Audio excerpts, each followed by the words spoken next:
Legend has it that one day, a new king will come who will use the power of the trident to put Atlantis back together again. This is the exact spot that Volko gave me my first swimming lesson. I already know how to swim. Not even close. You have to forget all the teaching of the surface world. Go deeper. Uncover your Atlantean instincts.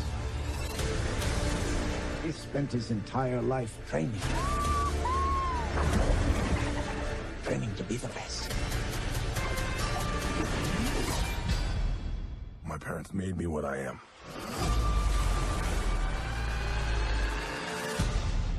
I am the protector of the deep. In this trident resides the power of Atlantis. In the wrong hands, it would bring destruction. But in the hands of the true heir, it would unite above and below. The time has come for Atlantis to rise again. We must stop him. And how do you propose we do that? By retrieving this. I already got one of those. Not like this one, you don't. The war is coming to the surface. This is Trinidad, the Island Man, your Island Man, coming to you live once again from beautiful Hawaii here on the island of Oahu, bringing you, yes you, the best movie reviews on the entire island of Hawaii. And yes, this is Trinidad, the Island Man, your Island Man, and here on Oahu, in Hawaii, home of Jason Momoa, the new lead star of Aquaman, starring as Aquaman in the latest DC superhero feature. And I am here to give you my review, as I was one of the people who saw the early screening thanks to being an Amazon Prime member this last Saturday night, the 15th. And I've been only waiting for, you know, the perfect shot to go ahead and get my review done. And this is quite the place for said review of Aquaman. Remember our rating scale? Shock a thumbs up. It's good to see. I recommend it. Shock a thumbs down. It's bad to see. It's junk. I don't recommend it.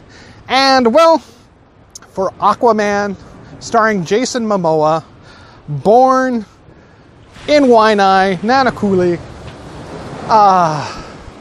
it is overall a shock a thumbs up. This is a film that definitely had a lot of hype to it, and people were really waiting for it for a long time, especially after Justice League had come out. And Jason Momoa was definitely one of the strengths of that movie, playing the badass version of Aquaman. The Aquaman, only few comic book, fans truly knew, because, in the late 80s, pretty much like the mid 90s, Aquaman was a really badass character in the DC comics. Even so far as to have, had his hand sliced off, replaced with a hook, really taking it to mankind for, the destruction of the oceans and taking back his kingdom. And pretty much in this movie starring Jason Momoa, it is very much that same similar tale. And we get to see much, much more of the character than we had seen in Justice League. Now, this also stars with Jason Momoa, Amber Heard, William Dafoe, Dolph Lundgren, just to name a few. And everybody does a fine job in this movie with their acting. And, let me be the first to say that this is Jason Momoa's best movie to date. He has never done any better, and by far he is the person from Games of Thrones, only being on there essentially one season, who has done the best, made the most of his career, at least so far, out of that show. Everybody else has kind of stumbled, around, in their movies, trying to make a movie, trying to break away from Game of Thrones. But him as that Dothraki, king, leader, chieftain, he really went ahead and he rolled that into basically this role as one of the, as one of the key members of Justice League. And, and really makes you want to feel like you want to see more of him and his character, Aquaman. Now, that being said, it is a shock of thumbs up, and I put it on par with Wonder Woman.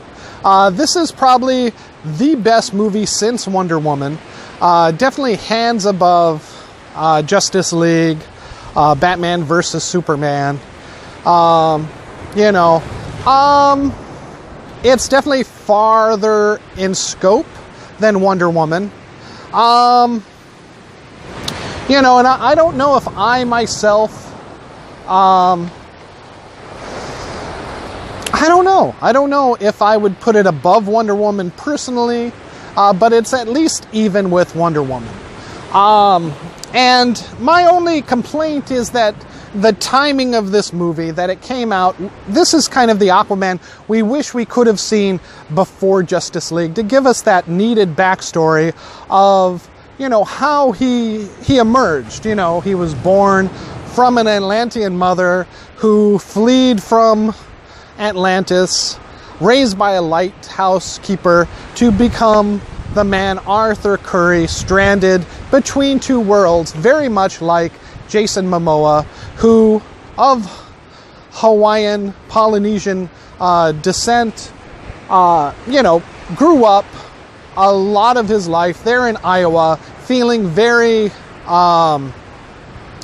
very isolated, from diversity, unfortunately. But again, fortunately, he was able to come to Hawaii young, I believe, since the age of 12. Spend time in Nanakuli, and reassociate his roots to the ocean and the land of his birth. And that shows greatly in Aquaman, as he has a definite love of the ocean and, an attitude that, we're not going to take any shit, essentially.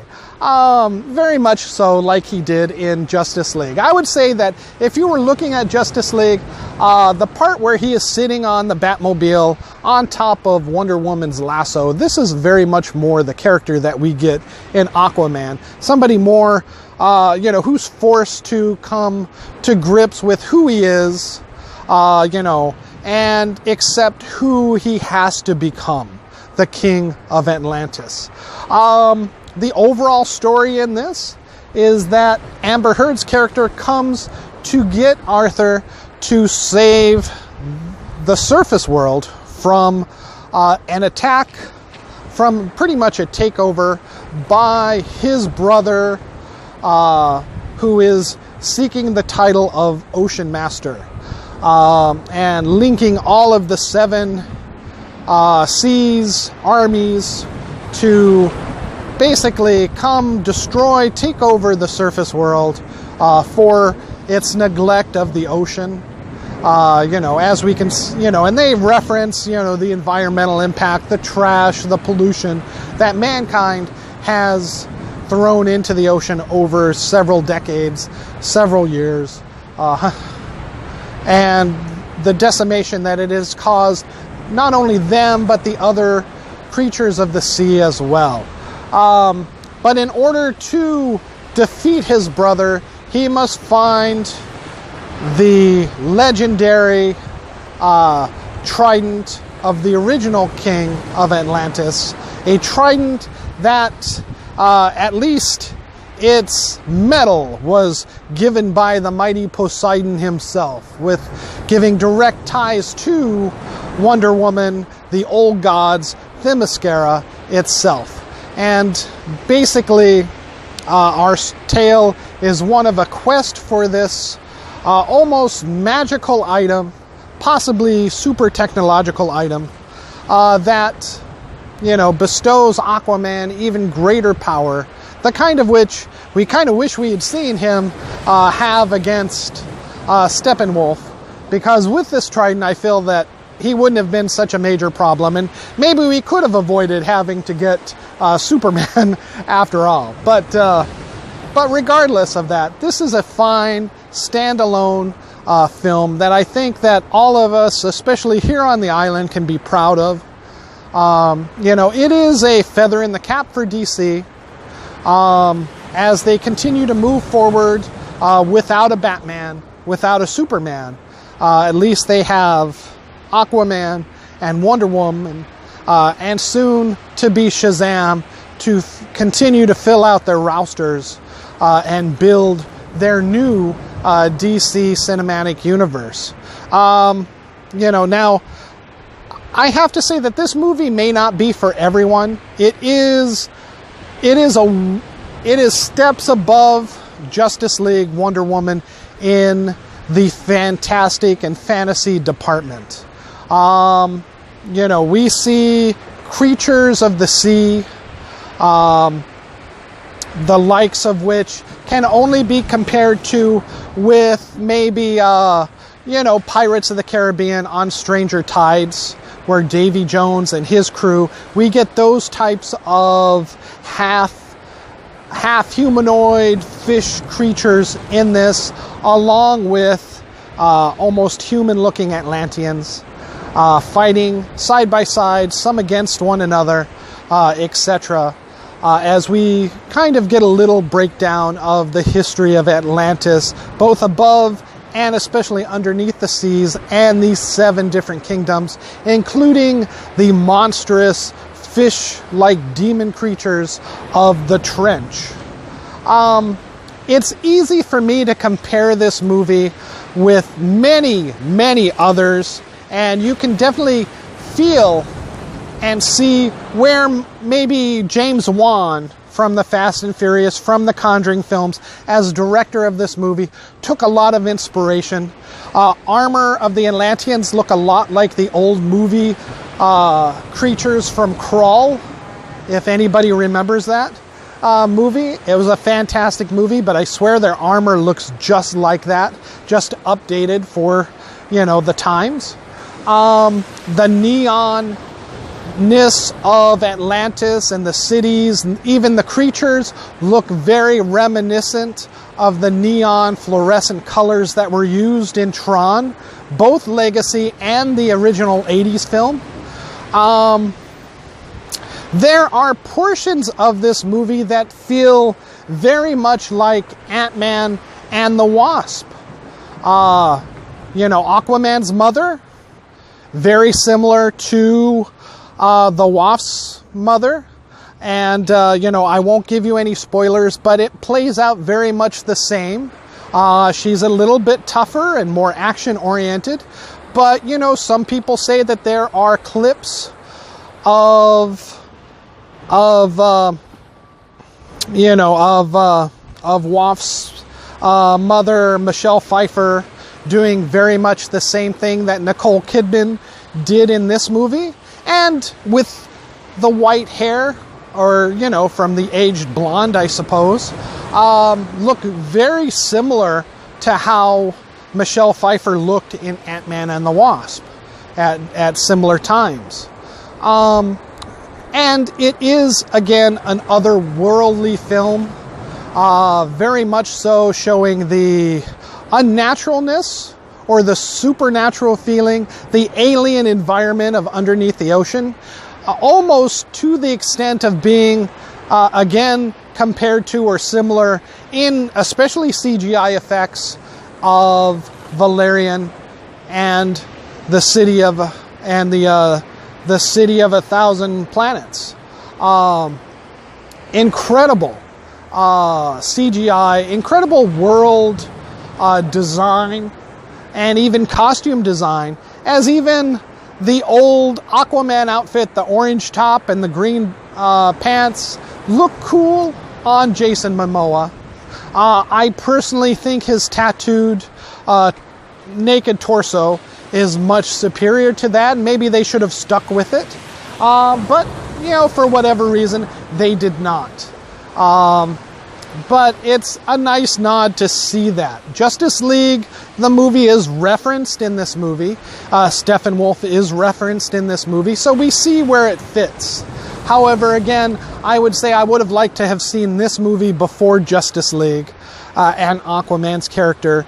Definitely it would have given him more depth to play with in Justice League, for sure. But, you know, overall, I didn't see this in 3D. I don't think it's necessary. Some of the fight scenes, you know, you do get like something, you know, coming at you from time to time, the explosions, but it's not necessary. You can see it in your standard 2D. IMAX maybe, you know, but again, if you're on a struggling budget, you know, still you can't beat the $6 at Regal on Tuesday, $7 at Consolidated for when it opens this Thursday. You know, you can't beat it for that price. And really no need to see it in 3D. Unlike Spider-Man Into the Spider-Verse, 3D, there's not all that much popping out at you, whereas there was in, you know, Spider-Man.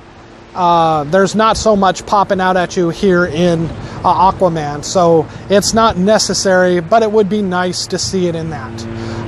But I don't feel bad that I saw it in 2D, and you shouldn't either. I think they're out here looking for Aquaman. I saw him earlier. He was over there, but so I don't really have anything bad to say about this movie, except that maybe the music needed to be tighter. And that's kind of strange for James Wan, coming from films like Fast and the Furious, where music is such a big push in his movies, or at least to set the scenes.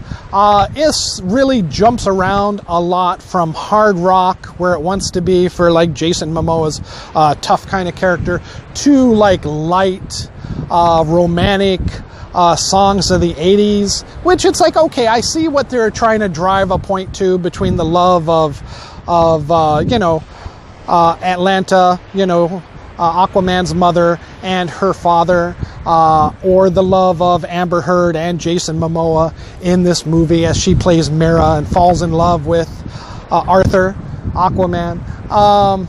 But still, it just seemed a little forced. Let me just say that the costuming is great, and as much as the ladies will love to see Jason Momoa, Jason's bare torso, the cleavage on Amber Heard is, let me just say, you know, 3D would be nice maybe for that.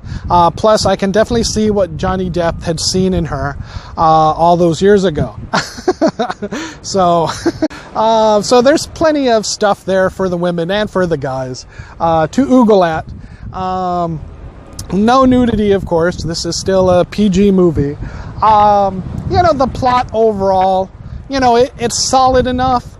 But, you know, getting to the main plot is kind of, you know, we've seen it before as not even comic book fans, but as normal moviegoers. You know, oh, the bad guys setting up events to push people into certain decisions that will favor them. Let me just leave it at that. And that seemed a little cookie cutter. But overall, again, shock a thumbs up for Aquaman.